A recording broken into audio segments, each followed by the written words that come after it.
High guys, I am Sakib and welcome back to another video. তো আজকে আমরা একটা ইন্টারেস্টিং প্লেসে ঘুরতে যাচ্ছি, আর আজ ছিল ঈদের থার্ড ডে। সো আমি আর আমার ফ্রেন্ড বের হয়ে গেছিলাম ঘোরার জন্য। সো আজকের টাইমটা আমরা যেভাবে এনজয় করছিলাম তাই নিয়েই থাকছে আজকের ব্লগ। আর হ্যাঁ, প্রত্যেকটা মোমেন্টই এনজয় করার মতো ছিল, আর আমরা যা যা করছিলাম তাই নিয়ে আজকের ব্লগটা। সো আপনারা সবাই আশা করি দেখবেন।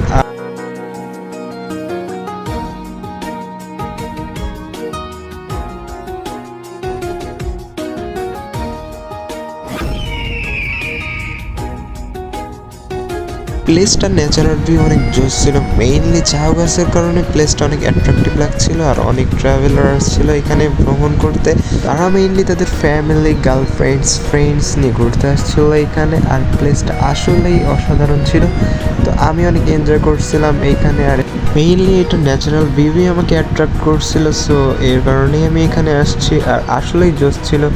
আর এখানে অনেক সুন্দর সুন্দর কাশফুল ফুটছে, আর এই কাশফুলই আমাদের অ্যাট্রাকশনটা মেইনলি আরো বেশি বাড়িয়ে দিয়েছিল। আর আমি আর আমার ফ্রেন্ড এখানে অনেক এনজয় করতেছিলাম, গল্প করতেছিলাম। জোস আসলেই প্লেসটা, এখানে ট্রাভেলিং করার জন্য জোস একটা জায়গা। ভিজিটররা এখানে আসতেই পারেন, আর খুলনার বেস্ট একটা জায়গা বলা যায়। আর সন্ধ্যার দিকে এটার ভিউ ন্যাচারালি সিনেম্যাটিক হয়ে যায়। সো আপনি চাইলে সহজেই ফটোগ্রাফি আর ভিডিওগ্রাফি করতে পারবেন। আর এই প্লেসটা আসলেই অসাধারণ। আমি যদি রেটিং করি তাহলে প্লেসটা 10 আউট অফ 10 দিতে বাধ্য হবো, বিকজ এত সুন্দর ছিল যে আমি নিজেই বারবার চোখ সরাইতে পারতেছিলাম না। আমি নিজে অনেক ফটোগ্রাফি ভিডিওগ্রাফি করছি, জোস ছিল। সো অনেক মজা করছিলাম আজকের ভিডিওতে। তো আজকের ভিডিওটা এই পর্যন্ত ছিল, কেমন লাগছে বললেন।